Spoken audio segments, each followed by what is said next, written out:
Você está ouvindo Em Segundo Plano, conteúdo feito para ser ouvido, não assistido. Este episódio foi pensado para acompanhar seu foco, enquanto você estuda, trabalha ou reflete. Sabe aquela busca que parece que todo mundo tem por um trabalho com mais significado? Algo que não seja só pagar as contas, né? Exato. A escritora Anna Naisnin dizia que a vida se expande ou se encolhe na proporção da nossa coragem. Só que, para muita gente, a vida parece que só encolhe, sabe? Numa rotina que não satisfaz. É a sensação de estar num piloto automático. E é por isso que a nossa fonte de hoje é tão provocadora. Com certeza. A gente vai mergulhar num guia de carreira de, pasme, 1949. E 1949. Isso, de um consultor chamado William J. Riley. E o título já é um soco no estômago. Como evitar o trabalho. A primeira coisa que eu pensei foi, ok, esse cara estava muito à frente do tempo dele. Totalmente. E o título já entrega a filosofia toda, que não tem nada a ver com ser preguiçoso, e sim com redefinir o que a gente chama de trabalho. E numa época em que a cultura corporativa americana estava nascendo, com aquela ideia de segurança, estabilidade, Pois é. e ele vinha na contramão, falando de paixão, e o mais incrível para a época, ele se dirigia a homens e mulheres da mesma forma. Com a mesma seriedade. Um detalhe que não pode passar batido. Então, o nosso desafio aqui é pegar as ideias centrais desse guia e ver o que ainda faz sentido hoje, quase 80 anos depois. Acho que essa é a grande questão. A gente vai focar exatamente nisso, na filosofia dele sobre trabalho e lazer, nas barreiras mentais que ele diz que nos paralisam. E nas soluções que ele propõe. Exato. E a discussão vai fundo, né? Não é só sobre dica de carreira. É sobre como ter uma vida com mais propósito, com mais criatividade. Vamos lá, então. A primeira grande ideia do Rayleigh já é uma quebra de paradigma. Ele diz que essa nossa noção de que tudo que fazemos por dinheiro é trabalho e o resto é lazer... Simplesmente não faz o menor sentido. Isso. E para mostrar o perigo de viver assim, ele usa uma metáfora que é genial e um pouco assustadora. A do sapo na panela. Ah, essa é clássica. É uma imagem que fica na cabeça. Fica, né? A ideia é que se você joga um sapo em água fervendo, ele pula fora na hora. Mas se você coloca ele na água fria e vai esquentando aos pouquinhos... Ele não percebe o perigo. Fica ali, sentindo um desconforto que só aumenta, mas nunca o suficiente para ele pular. E quando vê, já era. É uma imagem perfeita. O perigo não é o choque. É o conforto morno que te cozinha lentamente. A famosa jaula de ouro que o pessoal fala hoje, não é? Aquele emprego que paga bem, é estável, mas que drena a sua alma dia após dia. O Riley descreve a pessoa nesse estado com um rosto inexpressivo, executando movimentos mecânicos. Chega a dar um arrepio. Dá um arrepio porque é o retrato da resignação. E é contra isso que ele se posiciona. Para ele, a vida de verdade só começa quando você descobre que pode fazer o que quer. E não é sobre responsabilidade, né? Não, de jeito nenhum. É sobre alinhar o desejo com a ação. Ele até dá o exemplo da aviadora Amélia Earhart, que disse algo como: "Eu cruzei o Atlântico porque eu quis. O seu maior poder vem do fato de você desejar imensamente fazer aquilo e fazer bem feito. Então o que importa é a força do querer, não a obrigação." Exato. A energia de verdade, o poder de realização não vem do eu tenho que, vem do eu quero muito.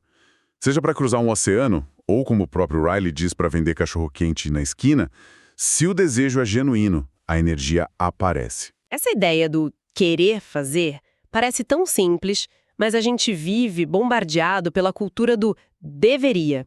Você deveria fazer isto, deveria aceitar aquilo. Amy Riley já via isso como tóxico em 1949. Você não acha que hoje, com as redes sociais, essa pressão é 1000 vezes pior? Sem dúvida. A vitrine da vida perfeita dos outros virou o nosso manual do que deveríamos ser. Naquela época, a pressão vinha da família, dos vizinhos. Hoje, vem de milhões de estranhos. É verdade, Haley escreveu, olha só, penso que, no geral, está se dando muita ênfase ao que devemos fazer em vez do que queremos fazer. E o mais curioso é a visão otimista que ele tinha do contrário. Ele acreditava que o mundo seria um lugar muito mais agradável e civilizado se todos resolvessem buscar aquilo que mais lhes agrada. É uma ideia quase revolucionária. Em vez de caos, ele via um mundo mais criativo se as pessoas seguissem suas paixões. E é um dilema que não envelhece, né? As fontes que a gente analisou até conectam isso com uma resposta que o Neil Gaiman deu décadas depois para uma estudante de arte. O conselho era o mesmo: não faça o que você ama, porque não dá dinheiro. É o mesmo dilema, com outra roupagem. E é aqui que o argumento do Riley fica quase trágico. Ele tem uma citação que é muito forte. Ele diz: não é trágico encontrar homens e mulheres com cérebros capazes de compreender as estrelas, falando sobre o tempo. Nossa. Uau! Pista de boliche para ideias populares. Que imagem para o conformismo. É forte, né? E para ajudar a pessoa a sair dessa pista de boliche, ele propunha um exercício mental. É parecido com aquela pergunta do Alan Watts: o que você faria se dinheiro não fosse um problema? A versão do Raleigh é: suponha que você fosse financeiramente independente, com total liberdade. O que você faria? A resposta, segundo ele, aponta para o seu verdadeiro campo de interesse. É um teste poderoso, porque tira as desculpas mais comuns da frente, sabe? Força um encontro honesto com seu desejo. E ele não para aí, né? Não. Depois de identificar a área, ele sugere algo mais prático. Analisar que tipo de atividade dentro dessa área te atrai mais. É o lado criativo, o administrativo, o de execução? É um jeito de entender não só o que, mas como você gosta de operar. Certo. Então a pessoa faz o exercício, descobre o que quer, e aí, claro, bate de frente com a realidade. E o Raleigh é bem direto nisso. Ele diz que existem 3 grandes desculpas que todo mundo usa. As mesmas de sempre. As mesmas até hoje. Primeira, não tenho tempo. Segunda, não tenho dinheiro. E a terceira, meus pais, meu cônjuge, meus amigos não querem que eu faça isso. São os 3 grandes dragões que guardam o tesouro. E ele passa boa parte do livro mostrando que esses dragões são, na verdade, imaginários. Vamos começar pelo tempo. Ok. A visão dele sobre o tempo é fascinante. Ele o chama de o grande nivelador. Não importa quem você tem as mesmas 24 horas que todo mundo. Para ele, o tempo é o único governante justo do universo.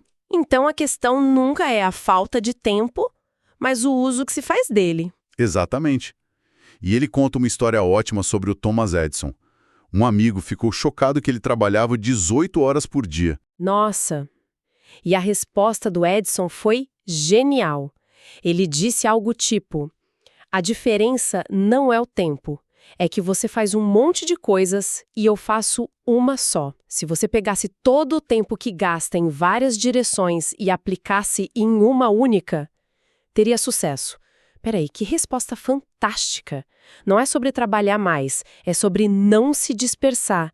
É uma lição de foco, na verdade. Totalmente. E aqui está a conexão crucial que amarra tudo. Essa dedicação, esse foco, só é sustentável quando você ama o que faz. Porque, nas palavras do Raleigh, aí não é trabalho. Claro, a paixão muda a nossa percepção do esforço. Ele até sugere um exercício radical: passar 1 hora só olhando uma ampulheta. A conclusão é óbvia, mas poderosa. O tempo é a única coisa que você realmente tem. É uma chamada responsabilidade. Mas aí vem o obstáculo que parece intransponível: o dinheiro. Como ele lida com esse argumento, que talvez seja o mais forte? Ele inverte a lógica que a gente costuma usar. Para ele, o dinheiro nunca é o ponto de partida. É sempre a consequência. É o resultado de você produzir algo de valor. Então, primeiro você foca em criar valor. Isso. Ele diz: estude a biografia dos grandes realizadores. O dinheiro sempre veio depois que eles fizeram algo importante. A prioridade tem que ser buscar seu objetivo, ficar bom naquilo, e aqui está a grande virada de chave que ele propõe, né? Segurança financeira não é ter dinheiro no banco. Exato. É ser a pessoa que sabe como criar valor. O dinheiro é só o placar do jogo, não o jogo em si. A sua habilidade é o seu verdadeiro patrimônio. Nas palavras dele, a única segurança reside na sua capacidade de produzir algo de valor. E a sua única garantia de felicidade é a alegria de o produzir. Isso é profundo. E a terceira desculpa, a opinião dos outros. Essa me parece a mais sutil e talvez por isso a mais paralisante. Com certeza. E a metáfora que ele usa aqui é outra imagem muito forte. Ele diz que cada um de nós nasce como uma lâmpada elétrica, como a luz própria. Mas com o tempo, essa lâmpada vai acumulando poeira e fuligem. Que são os conselhos, as expectativas, as críticas dos outros. Exatamente. E se você não limpar essa fuligem, a camada fica tão grossa que a sua luz simplesmente se apaga. Essa metáfora da lâmpada é assustadora, porque acho que todo mundo já se sentiu assim, como se a própria luz estivesse mais fraca por causa da fuligem alheia. É uma luta diária. E o aviso dele é muito prático. A maioria dos conselhos que você recebe se baseia na experiência de outra pessoa numa situação diferente da sua. Tentar seguir tudo é a receita para a mediocridade. Pois é. Para se tornar uma pessoa morna. Pois é. Ele conclui de forma implacável. Não existe ninguém mais insosso do que a pessoa vacilante e insegura, sempre tentando agradar a todos. É um chamado para proteger sua intuição. Tudo isso nos leva a uma parte mais prática do livro. Ele fala que para quem tem menos de 35 anos, o foco não deveria ser o salário, mas sim construir experiência. E ele tem uma frase ótima sobre isso. Qual? Não se constrói uma experiência profissional sólida apenas aceitando um emprego e seguindo instruções. Isso é muita bobagem. Essa frase é ótima. Muita bobagem. Adoro a clareza. É ótima. Então, se só seguir instruções é bobagem, qual é o caminho? Ele diz que a chave é construir a reputação de ser alguém que tem boas ideias. Certo. Mas aí a gente pensa que ter ideias é um dom mágico, né? E ele desmistifica isso. Para o Riley, ter ideias é uma atitude diante dos problemas. Como assim? Ele divide as pessoas no trabalho em dois grupos. O primeiro, quando vê um problema, corre para o chefe e diz, temos um problema. E o segundo grupo vê o problema e pensa, ok, como eu posso resolver isso? E as boas ideias nascem aí, claro, porque eles estão treinando o músculo da solução. Exatamente. O conselho dele é muito pé no chão. Primeiro, comece pequeno. Resolva os problemas pequenos. Segundo, leve para o seu chefe não o problema, mas uma sugestão de solução. Mesmo que não seja a melhor solução. Isso. Você já muda a sua postura. E terceiro, se a solução não for boa, investigue por quê. Aprenda com o erro. É um ciclo de aprendizado contínuo. É um processo, não um evento. E isso leva ao conceito final dele sobre de onde vêm as grandes ideias, certo? Sim, o que a gente hoje chama de criatividade combinatória. Horkheimer escreveu lá em 1949. Grandes ideias geralmente são, na verdade, a junção de várias ideias pequenas. As pecinhas de Lego, exato. A pessoa que pratica resolver problemas pequenos está o tempo todo coletando essas pecinhas. Com o tempo, ela consegue conectar essas peças de maneiras novas para resolver problemas maiores. Criatividade, para ele, é uma habilidade que se constrói. É impressionante como um livro de 1949 continua tão relevante. Recapitulando, então, essa redefinição de trabalho como algo que vem do desejo, a necessidade de confrontar as desculpas do tempo, dinheiro e opinião alheia, e essa visão da criatividade como uma prática. E a imagem do sapo na panela fica como um alerta poderoso, né? Contra a gente se acomodar. Sem dúvida. Mas as fontes que a gente analisou fazem uma observação importante. Embora a filosofia do livro seja atemporal, talvez como guia prático ele seja menos aplicável hoje, porque o mundo do trabalho mudou muito. E isso me deixa com uma provocação final. Manda. Considerando o mundo de hoje, com economia gig, home office, automação, a pergunta é: quais daquelas desculpas clássicas do Riley ficaram mais fáceis de superar e quais novas desculpas surgiram?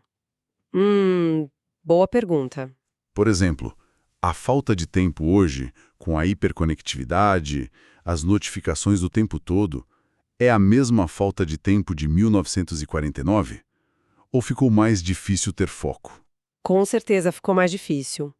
E a opinião dos outros, numa era de redes sociais, de comparação constante, essa desculpa não virou um monstro muito maior do que a opinião da família na época do Riley? A fuligem da nossa lâmpada hoje vem de bilhões de fontes. Exatamente. Será que os velhos dragões só trocaram de pele ou surgiram novos, ainda mais assustadores no lugar deles?